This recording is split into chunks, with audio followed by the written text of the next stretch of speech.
Hi guys, my name is JT. My name is Elsie. Welcome to episode 2 of F1 Decoded. In this episode, we are going to be discussing Sebastian Vettel and Michael Schumacher, two dominant F1 drivers, two legends as well, and also two Germans. Now, before we start this video, if you haven't already checked out episode 1, please go and do it now. This is where me and Elsie discuss Lewis Hamilton and the brilliant Ayrton Senna, comparing their stats together, and just sort of, talking about the drivers a bit and how they compare to each other. Now, in today's episode, like I said before, Michael Schumacher versus Sebastian Vettel. I'm going to be talking about Sebastian Vettel, while my mate over here, Elsie, is going to be talking about Michael Schumacher. Now, I'm going to quickly run through a little bit of Sebastian's main stats, and then I'm going to talk about a bit about his early career in Formula 1 and how he got, to where, obviously, the name of Sebastian Vettel in Formula 1. So far, he's got 161 starts at time of recording. Obviously, 4 World Championships, 42 wins, 81 podiums. Points so far as time of recording is 1,929 points, nearly 2,000 points in Formula 1. That's very, very impressive. 46 pole positions, miles of Vincennes, that's it. 25 fastest laps.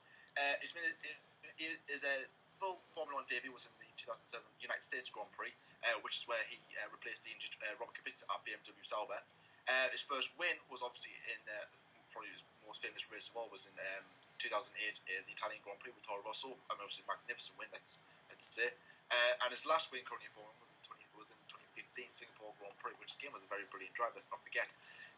So Sebastian Vettel sort of came in, like, obviously through the ranks in a way. Obviously he was very connected with Red Bull, and obviously had been all the way through. He was obviously blown out to BMW as a test driver.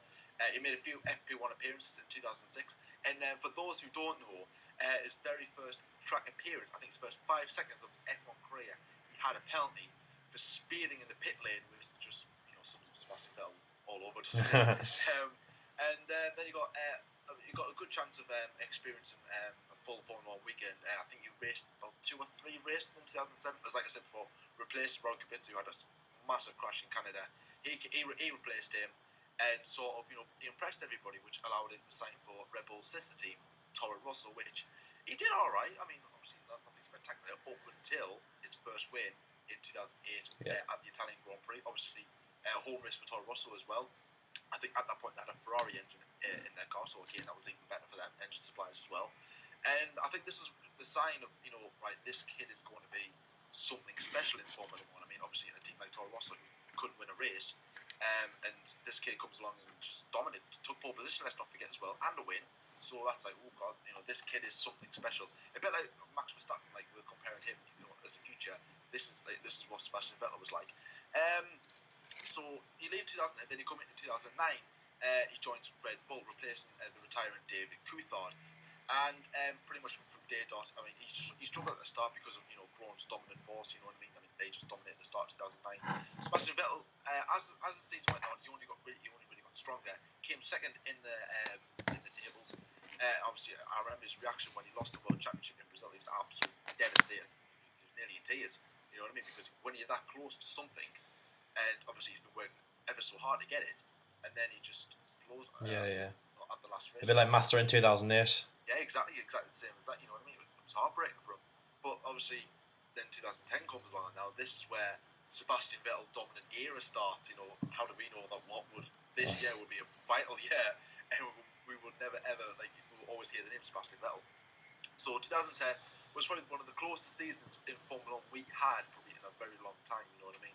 Which is something we get very rare these days. Yeah. In 2010, I think obviously went down to the last race. I think you had obviously Hamilton, Button, Webber, Alonso, and Vettel all going for the title. I think Vettel started the day 4th in the drivers' championships. He ended up winning the race.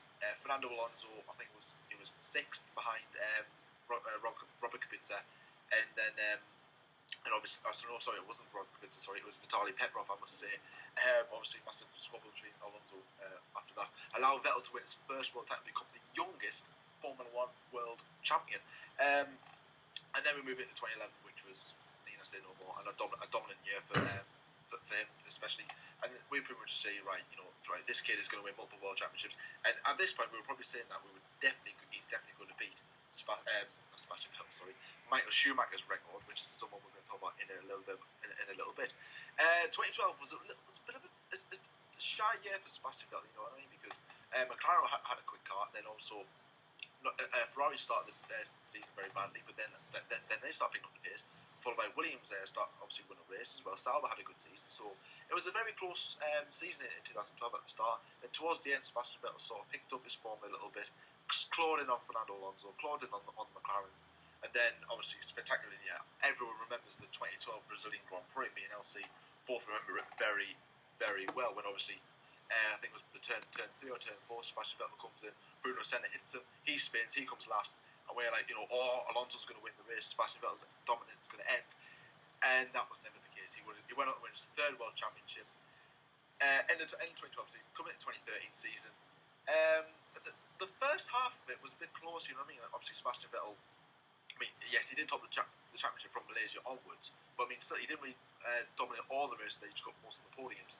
And then probably the most famously of all between him and Mark Webber, multi-21 in Malaysia 2030, which showed a different side of Sebastian Vettel, because we didn't really see that aggressive side of him towards teaming. You know what I mean? Obviously there hadn't been squabbles before, but nothing like this, where he was like, all right, I've got to decide to win, and all that stuff. Obviously before it was more of a calm, kind racer, whereas now this is like, this is new Sebastian Vettel. What's going on here? So I mean, is the 3-time world champion, all these championships getting to his head? You know what I mean? Obviously, and then from Spa till about, I think it was Brazil the last race, that was just, Sebastian Vettel won 9 in a row, which is currently a record, breaking records left, right, and centre, this kid. I will go on his records in a bit once LC's just going to go back to Schumacher, because trust me, he has a lot in Formula 1. But, and then obviously, as we all know, 2014 was a bit of a shocking year for Sebastian Vettel, which allowed him to have a decision to leave Red Bull for Ferrari, which has caused a bit of controversy, if you know what I mean, because people were saying, right, hang on, he's had one bad year at Red Bull, and now he's going to throw in the towel straight away, you know what I mean? Where Sebastian Vettel came out and said, look, I'm questioning my career, I'm questioning myself. Am I as good as what I was? And then when this opportunity with Ferrari came up, with Alonso going back to McLaren, well, who's going to turn that down? No. You'd be stupid to you would. Like, Vettel, what you doing? All that malarkey, you know what I mean? Obviously, his legend, his idol, Michael Schumacher, drove for Ferrari, dominated with Ferrari, and he's like, I want to have the same, title. And obviously, 2015, won 3 races, beat the Mercedes obviously, as I said, on 3 occasions. Didn't get quite close to them, but at that point, that was a good season for Ferrari. And then currently into 2016, he hasn't won a race as of yet, but will he win another race this season? I would like to hope so. And will we see more championships from Sebastian Vettel? Yeah. I would definitely hope so. Yeah. Whether it'll be Michael Schumacher's record or not, I really don't know. No. I even doubt it, if I'm honest. Unless Ferrari somehow make this supercar like what Mercedes have had. That's a little bit about Sebastian Vettel. Well, that's a lot about Sebastian Vettel. I will go on about his records that he has. Because there is quite. I'm going to hand you over now to LC, who's going to talk about an even bigger German, an even bigger legend in Formula 1, probably the best of all, Michael Schumacher. LC? Thank you, JT. Now, well done for condensing an amazing career by Sebastian Vettel in 8 minutes. You've done very well. There's a lot. Very well. Now, what can I say about the 7-Mal Weltmeister? Well, the first thing I want to start off with on a serious note is, here at the F1 Debate Show, JT and myself hope that Michael Schumacher makes a very full and speedy recovery after his tragic injury skiing in December 2013. Obviously, we were by his side. Our thoughts and prayers are with his family, his friends, his children, and obviously Mick Schumacher, who started his potential Formula 1 career with his dad not by his side at the moment. But obviously, getting on to about his career, amazing. Now, obviously, JT mentioned about Sebastian holding a lot of records. Now, Michael was the god. I mean, it's almost like you can talk about who's the best Formula 1 driver of all time. People will say Alain Prost, people will say Ayrton Senna, people will say, I don't know, Mika Hakkinen, Jim Clark. There's loads of others, but obviously nobody can beat Michael. I mean, Michael is like bringing a gun to a fist fight. You'll never beat him. You'll never beat him in terms of what he has achieved. Michael, in his career, has achieved so much. 7, everybody knows that. So he came into Formula 1 in 1991 with Jordan. He made his first appearance at the 1991 Belgian Grand Prix. Very, very, very young, and inexperienced, but obviously eager to learn. At the end of the 1991 season, he moved to Benetton, which he was there until 1995. But obviously, we know the 1994 season, he won the World Championship for the first time. Now, himself, and obviously Damon Hill, his nearest rival in 1994, kind of owe that to obviously the late Ayrton Senna. As he unfortunately passed away at the San Marino Grand Prix, a race that Michael Schumacher won. I think that really defined him, or especially his very first championships. Obviously, we all know in the press conferences afterwards in 1994, Michael dedicated the championship, the 1994 season, to Ayrton Senna.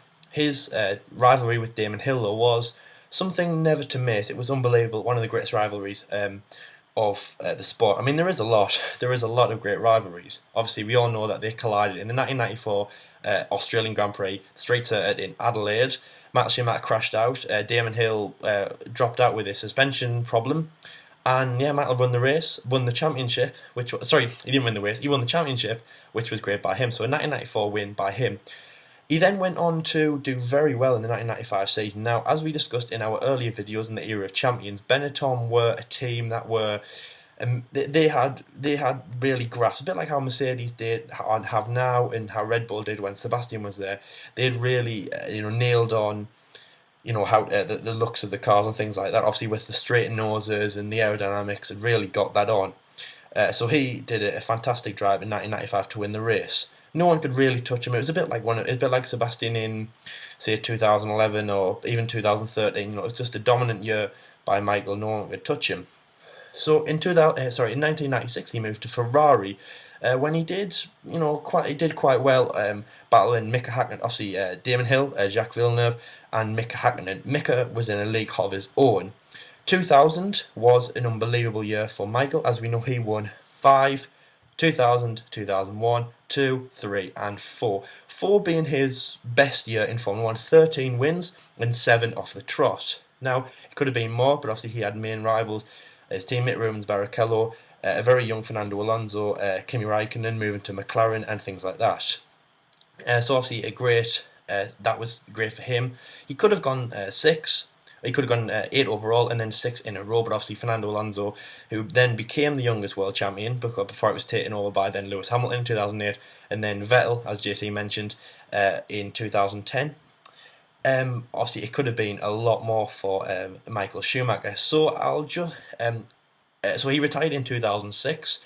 Now, people say that when he retired in 2006, people weren't really that, going to miss him too much. They thought that it was a bit too young, and he's had 2 years where he's not won the World Championship. So they thought it was a bit like Sebastian going to Ferrari.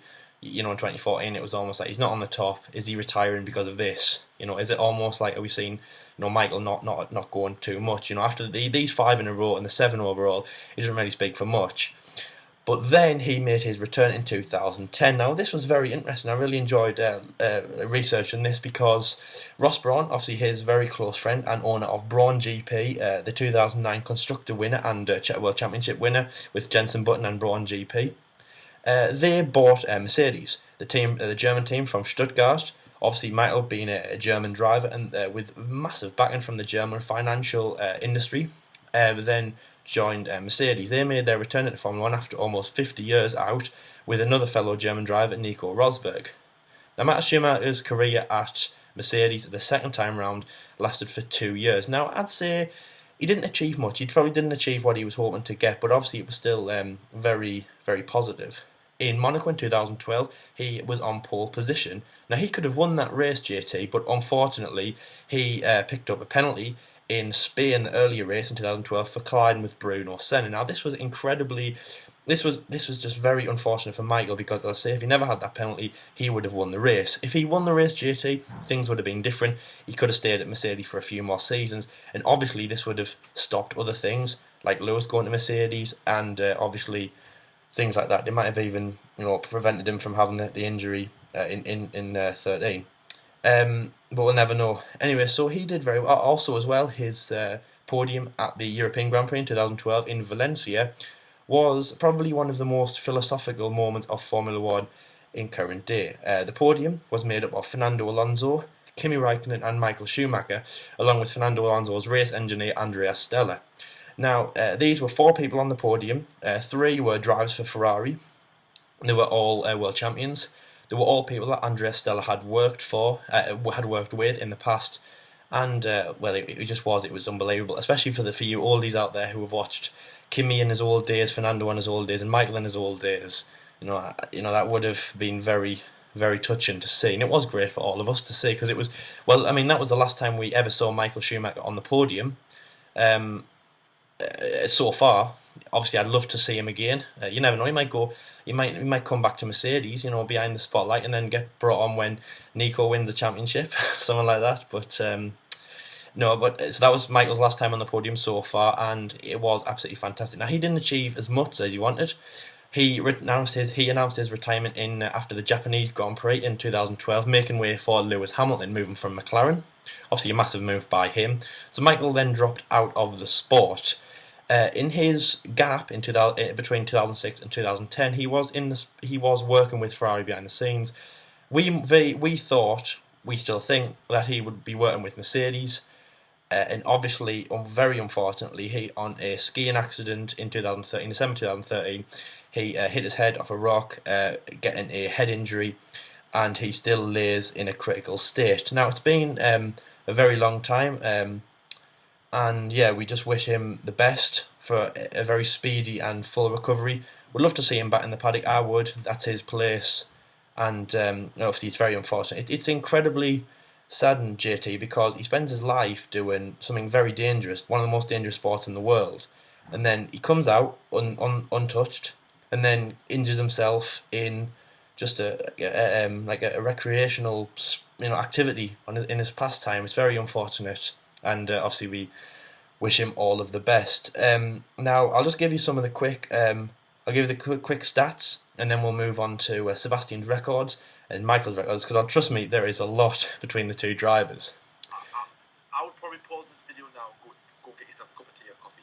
You might even want to. It's going to be a long. You might not. You might even want to go to sleep and then wake up, and then we'll continue because it's amazing. So, 308 entries into a race, 306 starts. 7 championships, obviously, as we know, 94, 95, and then his 5 on the track. Now, that is unbelievable to see, What do you say, 2000 to 2004? Do you go 2000, 2001, 2003, 2001, 2002, 2003, 2004? It's mind-boggling to say. 91 wins, which still stands. 91, obviously not being beaten by anyone so far. 155 podiums, which again still stands, standing on either 3 of those steps 155 times in his career. Unbelievable.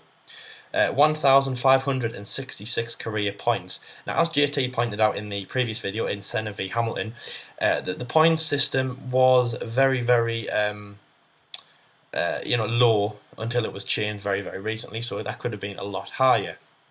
Pole positions are 68, fastest laps are 77. As I say, his first entry was the 1991 Belgian Grand Prix.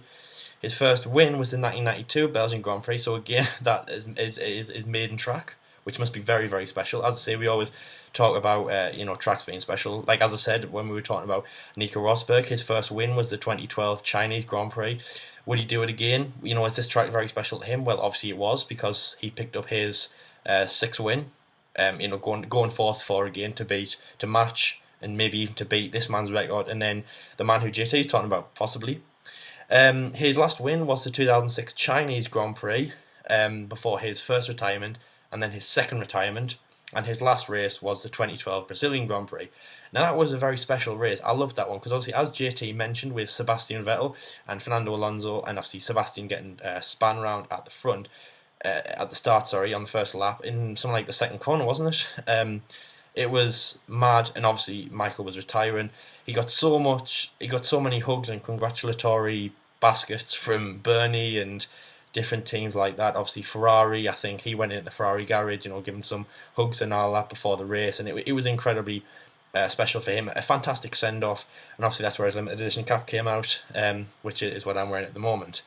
So unbelievable for him, an unbelievable career. One of the greatest in Formula 1, but the most successful. No one can ever take that away from Michael, so well done for that. JT said, can anyone beat Michael's records? Well, a lot of them, yes, but not 7. I think that will never, ever, ever be beaten. I reckon. Eventually it'll be beaten, but I don't know. Will we be alive to see it? No, will Formula 1 still be as fun? Obviously, we've seen obviously we've seen like the canopy being brought in for this weekend's Russian Grand Prix. That's not fun. Well, obviously we'll give our views on that once we've seen it being tested. But obviously that's just a little side note. Right, so that was the end of us talking about the drivers. Now we're going to move on to the records that they hold, and I'm going to pass over to JT, who's going to talk about Vettel's records. Right. Right. Sebastian Vettel holds 20, as currently 20 Formula One records to his name. He holds, right, ready? Most career points, 1,929. Most championship points earned in the season, 397. That he earned that in 2013, which obviously was his dominant year in with Red Bull. Most podium finishes in a season, 17. He did that in 2011. Right, I'm going good so far. Most starts from a front row in a season, 18. Again, 2011. Most wins in a season, 13. 2013. What a coincidence. Most pole positions in a season, 15. He did that in 2011. Most laps led in a season, 739 laps led in 2011, obviously. I think I'm to repeat myself. Most consecutive wins, obviously, as I said before, 9 in a row, which is a current record as a president from the 2013 Belgian Grand Prix to the 2013 Brazilian Grand Prix. Most consecutive Grand Slams. Now, if you don't know what a Grand Slam is, it's basically where you get the win, the pole, and the fastest lap in the same weekend. Yep. And he got 2 of them in back-to-back Grand Prix, the 2013 Singapore Grand Prix and the 2013 Korean Grand Prix. That's magnificent. That to get not only 1 Grand Slam, but 2 in a row. But can he get more? Can he get more in his life? I mean, I hope not, because that means I'm gonna go right from that race to that race, that race to that race. So if you do this again, we're gonna talk about even more. So Vettel, just calm down. Vettel down. Too much work. Vettel down. Yeah, Vettel down. Oh. Exactly. Right. Right. I think we're about halfway there. Most wins from pole position in a season, 9, 2011. Youngest race leader in Formula 1 from at least 1 lap, 20 years, 89 days, 2007 Japanese, the 2007 Japanese Grand Prix at the 30th of September 2007, obviously. Youngest Grand Prix pole position winner at the age of 21 years and 72 days, which is obviously at the 2008 Italian Grand Prix. Now he got more records pretty much in all the loads of records pretty much the same weekend. You know what I mean? As the one I said before, now you got Young. Now, ready for this? The youngest driver to score a podium in Formula 1, 21 years, 73 days. Youngest Grand Prix winner, 21 years, 73 days. And where's the other one? Oh yeah, youngest driver to score a double, which is pole position and race win, 21 years, and obviously, as you guessed it, 73 days. Youngest driver to score a triple pole position, race win, and fastest lap, which is basically a Grand Slam. 21 years, 353 days, 2009 British Grand Prix on the 21st of June 2009. I'm going to get some more stats up here because literally I've got to scroll through 2 pages. Oh yes, youngest driver to score a Grand Slam pole position.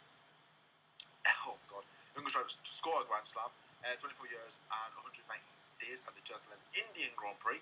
Youngest Formula 1 World Champion, 23 years and 135 days, obviously in 2010, where he won his first World Championship. Youngest World Drivers runner-up, 22 years, 121 days, obviously in 2009 at Brazil. And last but not least, I've already mentioned this before, shortest time before gaining a penalty at the start of your career, 6 seconds.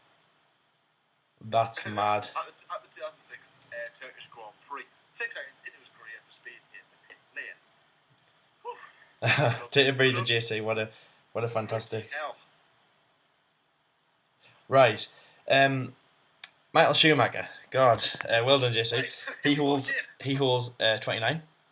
Right, are you ready for this? Oh, you feel like yours is long, JT. God, right, okay. Just do a double. Right, okay. Championships won. 7. Championships won with most races left. 6 in 2002. Race wins 91. 13 wins in a season, which is 72% of the season in 2004. 7 wins in 2006, the most obviously by him, beaten by Sebastian Vettel in 2013, and he could be matched by Nico Rosberg this year. 72 wins with one team, which is Ferrari. 8 wins at the same Grand Prix, which is a French Grand Prix. Different Grand Prix won is 22. longest time between first and last wins, 14 years and 32 days. Total years with a win, 15, 1992 to 2006. Consecutive years with a win, 15, 1992 to 2006.